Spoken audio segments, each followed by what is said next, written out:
Hello my dear friends, तो आज हम बात करेंगे क्लास 8 हिस्ट्री का चैप्टर नंबर 8 जिसका नेम है वुमेन कास्ट एंड रिफॉर्म। तो इसके अंदर आज हम बात करने वाले हैं the Ramakrishna Mission and Vivekananda. तो रामकृष्ण मिशन क्या है और इसका विवेकानंद से क्या रिलेशन है। तो अगर हम पर्सनल लेवल पे देखें तो जो रामकृष्ण मिशन और विवेकानंद एक दूसरे से जुड़े हुए हैं। तो रामकृष्ण मिशन तो नेम्ड आफ्टर रामकृष्ण परमहंस। ये जो रामकृष्ण मिशन है ये किसके पीछे पड़ा है? ये रामकृष्ण परमहंस के नेम के पीछे पड़ा है। तो रामकृष्ण परमहंस कौन थे?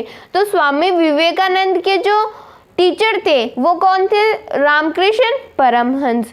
तो वो उनके गुरुजी थे, किसके? स्वामी विवेकानंद के। तो बाद में विवेकानंद जी ने क्या किया? एक ऑर्गेनाइजेशन को इस्टेब्लिश किया जिसका नाम उन्होंने अपने टीचर के पीछे ही रख दिया। तो उनके गुरु का नाम स्वामी रामकृष्ण परमहंस था, तो उनके पीछे उन्होंने अपने मिशन का नाम भी द रामकृष्ण मिशन रख दिया। तो it was named after Ramakrishna Paramhansa. अब रामकृष्ण परमहंस, हमें ये तो पता चल गया कि जो रामकृष्ण परमहंस थे वो स्वामी विवेकानंद के टीचर थे, लेकिन और भी है। Priest at Kali temple in Dakshineswar near Calcutta. Calcutta के अंदर वो प्रीस्ट थे, मतलब वो संत थे। तो कैलकट्टा के पास में जो काली मंदिर है, जो काली टेम्पल है दक्षिणेश्वर के अंदर, दक्षिणेश्वर क्या है? कैलकट्टा के पास में। तो कैलकट्टा के पास में जो है एक दक्षिणेश्वर जगह है, उसके अंदर एक काली टेम्पल है और उसके अंदर जो स्वामी रामकृष्ण परमहंस थे वो प्रीस्ट थे, वो संत थे वहाँ के। Swami Vivekananda was his disciple, और जो स्वामी विवेकानंद थे वो उनके डिसिपल थे। जैसे एग्जाम्पल हम देखें कि वो डिसिपल क्यों थे। तो जैसे हम स्वामी विवेकानंद को बहुत सारे कामों के कारण जानते हैं, उन्होंने बहुत ही अच्छे अच्छे काम किए थे। तो उन्होंने जो काम किए थे उन कामों को करने के लायक उनके जो टीचर है उन्होंने ही सिखाया था। मतलब उन्होंने चाइल्ड मैरिज को बैन किया, तो उनके टीचर जो है रामकृष्ण परमहंस, उन्होंने ही उन्हें सिखाया था कि जो चाइल्ड मैरिज है वो बहुत ही खराब है। तो आपको आगे चल के क्या करना होगा? ये जो चाइल्ड मैरिज की प्रैक्टिस चली आ रही है आपको उसे रोकना होगा। तो जिन कामों के कारण हम स्वामी विवेकानंद जी को जानते हैं उन कामों को करने के लायक उनको उनके टीचर ने ही सिखाया था। Swami Vivekananda the Ramakrishna Paramahamsa stressed the idea of salvation through social service and selfless action. तो जो Swami Vivekananda the Ramakrishna stressed the idea of salvation, जो रामकृष्ण परमहंस थे, रामकृष्ण परमहंस का क्या आइडिया था? साल्वेशन का। साल्वेशन मतलब मोक्ष। तो वो जो रामकृष्ण परमहंस थे उनका आइडिया क्या था? Salvation through social service and selfless action. और वो मोक्ष उन्हें कैसे मिल सकता है? वो अगर कोई social service and selfless action करे। जैसे अत्र जीवे तत्र शिवे, तो उसका मतलब क्या है? जहाँ पर ह्यूमन बींग्स हैं वहाँ पे एलिमेंट ऑफ शिव है। मतलब जहाँ पे ह्यूमन बींग्स रहते हैं वहाँ पे हमें भगवान देखने को मिलते हैं। तो फिर रामकृष्ण परमहंस क्या बोलते हैं? बोलते हैं कि हमें मोक्ष कैसे मिल सकता है? Through social service. Social service से अगर हम लोगों की सेवा करेंगे तो हमें मोक्ष मिल जाएगा। And selfless action. Selfless action मतलब हमें बिना स्वार्थ देखे बिना, अगर मान लो हम किसी की सेवा करते हैं तो हम किसी की सेवा क्यों करते हैं? हम सोचते हैं कि वो हमें कुछ ना कुछ देगा। तो बिना खुद के स्वार्थ को देखे बिना अगर हम किसी की सेवा करते हैं तो हमें मोक्ष मिल सकता है। तो ये बोलते हैं उनके टीचर, किसको? स्वामी विवेकानंद जी को। बोलते हैं कि अगर हमें मोक्ष चाहिए तो हमें किसी की सेवा करनी चाहिए बिना स्वार्थ के बिना, without selfless action. Swami Vivekananda popularise his गुरु मैसेज।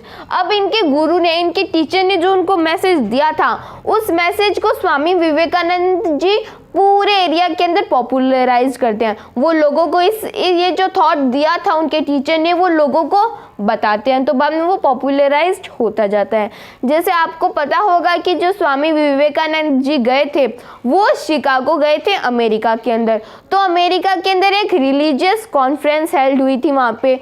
तो वहाँ पे जो स्वामी विवेकानंद जी थे उन्होंने अपने रिलीजन हिंदू रिलीजन के बारे में बताया था। उन्होंने हिंदू रिलीजन के थ्रू पूरे इंडिया के रिलीजन को एक्सप्रेस किया था। उन्होंने बोला था कि हमारा इंडिया का जो रिलीजन है, तो इंडिया के रिलीजन मतलब उन्होंने पूरे इंडिया के जितने भी रिलीजन हैं उनके बारे में बात की है। तो उन्होंने रिलीजियस कॉन्फ्रेंस के अंदर एक स्पीच दी थी और उस स्पीच को सुनकर लोगों ने इतनी तालियां बजाई कि अगले दिन जो न्यूज़पेपर हुआ था उसके अंदर लाइन आई थी कि we were foolish that we were sending missionaries to India. मतलब हम मूर्ख थे जो हमने मिशनरीज को इंडिया के अंदर भेजा, क्योंकि इंडिया एक ऐसा देश है जो दूसरों को सिखा सकता है, उसे सिखाने की हमें ज़रूरत नहीं है। तो मतलब उन्होंने इतनी अच्छी स्पीच दी थी कि जो अमेरिका का वो जो रिलीजियस कॉन्फ्रेंस था वहाँ पे सभी लोग तालियां बजाने लग गए थे। और दूसरे दिन ही यही लाइन आ गई थी इंडिया की कि इंडिया जो है वो एक ऐसा देश है जिसे हमें सिखाने की ज़रूरत नहीं है, हम मूर्ख थे जो हमने मिशनरीज को इंडिया के अंदर भेजा था। तो उन्होंने हमारे इंडिया का जो नाम था वो रोशन किया था। पहले क्या था, इंडिया के बारे में लोग अलग ही सेंस बना के सोचते थे कि इंडिया तो एक पिछड़ा हुआ देश है। जैसे हमने जेम्स मिल के बारे में पढ़ा था। जेम्स मिल क्या बोलते हैं, जेम्स मिल बोलते हैं कि जो ईस्ट का नॉलेज है, ईस्ट जो है हमें उसे सिविलाइज करने की ज़रूरत है। तो बाद में इन 1897 के अंदर क्या होता है, विवेकानंद फाउंडेड रामकृष्ण मिशन। जो स्वामी विवेकानंद है वो रामकृष्ण मिशन को फाउंड करते हैं। तो कब, 1897 के अंदर Vivekananda founded Ramakrishna Mission to carry out humanitarian and social work. वो किस काम के लिए करते हैं, मतलब उन्होंने रामकृष्ण मिशन जो है उसे ऑर्गेनाइज कर लिया। अब हमें पता है कि जो अलग, ऐसा नहीं है कि जो जितनी भी ऑर्गेनाइजेशन थी वो एक ही काम करती थी कि वो चाइल्ड मैरिज को बंद कर दे और जो विडो रीमैरिज है उसे प्रमोट करे। वैसे सारी ऑर्गेनाइजेशन एक ही काम नहीं करती थी। तो जैसे जो रामकृष्ण मिशन है वो क्या काम करता था, वो ह्यूमैनिटेरियन के लिए वर्क करता था। मतलब हमें पता है कि इनइक्वालिटी तो गरीब के और अमीर के बीच में भी है, तो वो हर तरह की इनइक्वालिटी को बिल्कुल भी सपोर्ट नहीं करते थे। तो वो सोसाइटी के अंदर जितनी भी हर तरह की, फिर चाहे वो किसी भी तरह की इनइक्वालिटी क्यों ना हो, उसे बंद खत्म करने की बात करते थे। तो to carry out humanitarian and social work, वो ह्यूमैनिटेरियन और सोशल वर्क करना चाहते थे, तो उन्होंने ये किया भी।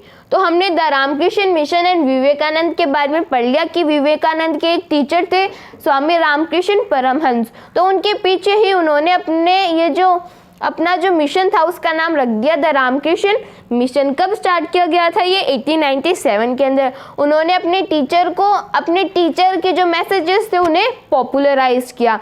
क्या टीचर का मैसेज था कि हमें मोक्ष तभी मिल सकता है जब हम किसी दूसरे की सेवा करें बिना अपने स्वार्थ को देखे बिना।